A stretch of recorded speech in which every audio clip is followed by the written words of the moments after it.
welcome back to the Axis episode 4. We're going to talk about how to take good, quick notes. So we're going to show you along with some fun social opportunities, so stay tuned. So here's our first social opportunities we have. So we have peer tutoring. You can come Tuesdays and Thursdays at 10 a.m. Arizona time. You can just drop in, or you can do sign up if you'd like. We have our Zoom link. It'll be in the description to this video, along with anything else you would like, along with the other club advertisements. And we help with all subjects, and it's 100% anonymous and confidential. So no one's going to know that you came to tutoring if you are one of those people. So our next advertisement is for Sparky Speakers. We have a debate club. We meet 8:30 to 9:30 a.m. Please fill out this interest form, and we'll get back to you with a Zoom link and everything, and you can come debate. We choose a topic every week, and we talk about it the next week. So we also have chess club, which meets 12:30 Arizona time. We need an updated flyer. It got adjusted because of daylight savings time.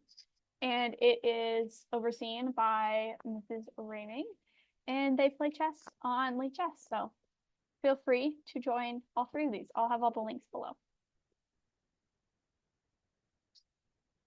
Off to my tutor, Reagan. So this is just a disclaimer. You don't have to do it this way. It's just a starting point. It's just like a suggestion, more like. Different subjects, every has different styles. All subjects have the potential to be styled the same or different. We're going to start off today with math. So please do example problems. Follow along whether you're watching a lecture video or you're doing it in like a textbook style. You can also, typically on a video, you can slow the person down if you don't want to pause it all the time, or if they're talking too slow, you can speed them up. Both work, and you can just follow along. I recommend example problems that you can see in this photo. It's walking you through how to do a problem, which both of these problems were actually on the practice set and on the test. So writing those down really helped me, especially given it's an open notes class and everything. So please show your work.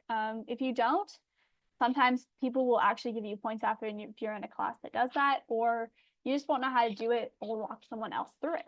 So certainly a helpful thing.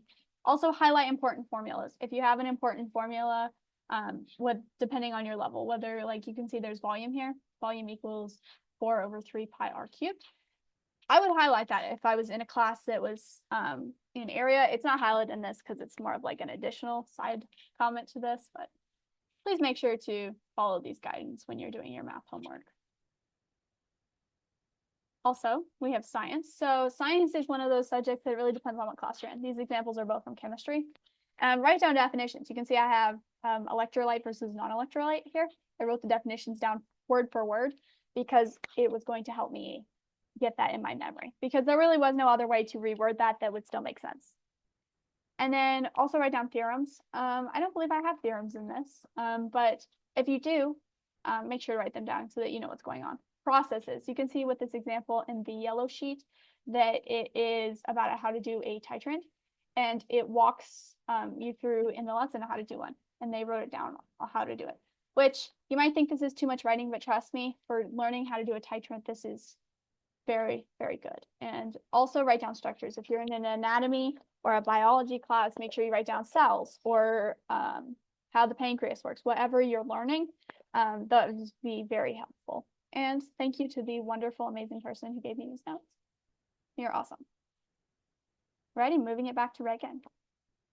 So these notes are specifically for if you have some kind of history class, some call it social studies, civics, government, whatever. So it's very important that you write down dates, laws, policies, important events, and important people. Also, if required, Constitution and Bill of Rights. So with Constitution and Bill of Rights, it's specific to write how many Bill of Rights. I think there's 10, and there's 25 articles to the Constitution. I think, no, there's 7 articles, sorry. And so it's not on here, but you need to remember to write the setting and where it is, like on these notes. For example, there's Latin America, Puerto Rico specifically. It can help to remember and help remember where it is, and it can help with context and reference if needed for a test or for a quiz or whatever. We also have English notes. So typically in English, we have the fiction novels, or the teacher will give you a book and she'll want you to write, like, there'll be a 10-page course on it or whatever. So typically, you can do these two ways. You can write practice questions to quiz yourself, or you can write down everything you remember about the book. So last year, our class did what was it, Time Machine, and we did Romeo and Juliet. So we wrote down characters, plots, and the setting, and it helped a lot when coming up with a summary. That's usually how the end of the book usually ends, is you have to write a summary at the end and try and remember what you learned, writing down, quizzing yourself, and also writing down characters, plots, etc., can help you with both those things. And Catherine. Alrighty, just an additional note, if you are studying for the SAT, the pre-SAT, or the ACT, with the English notes, obviously there's a big math portion. So just becoming faster and more confident in your math skills will help you. But specifically, one thing students struggle on a lot, specifically on these tests, is your English. And you just want to make sure that you take down notes if they apply. So specifically, your English teacher in those grades that you're studying for these will go over different things that will be on the test, like comma structure, or how to use semicolon versus colon versus a period. And so writing some of that down and getting that in your muscle memory and learning how to read it aloud, so that when you read the sentence, you're like, it needs a comma there or something, because not everyone is born with that. So therefore, working on those skills will really help you. So taking notes for those I recommend just if you're in like a lecture or a class that provides the opportunity to study for this. On to our foreign language. Specifically, this is Spanish. You don't have to be in a Spanish class to use these notes. We've got how to do conjugations. So I have an AR and ER words here and how the endings change. If you've taken a Spanish class, you know that is very important and it'll impact you throughout your Spanish class run. So you want to continue with those, and so also know when to write out tenses and how the endings change per the tense changing. And that's really what is your main basis for taking notes in a foreign language, so that you can learn how to speak that way. Additionally, once you get into a higher form of Spanish, or any foreign language for that matter, I wouldn't necessarily take as many notes unless they introduce you to a new tense, just because it's more about memory and trying to learn how to speak it, because you're not always going to have your notes on you. Specifically, if you go and you're at a store or a restaurant, you're not going to bring your Spanish notes with you so you can talk Spanish. So just some advice, like how to do this for a foreign language class. How to decide what to write down. We've gone over a bunch of examples of classes and what we advise you to, but in general, write down only what is necessary. If it's not necessary to the class, I would not write it down. Specifically, if you think about it in a history class, they have like the did you know in the Learning Cloud.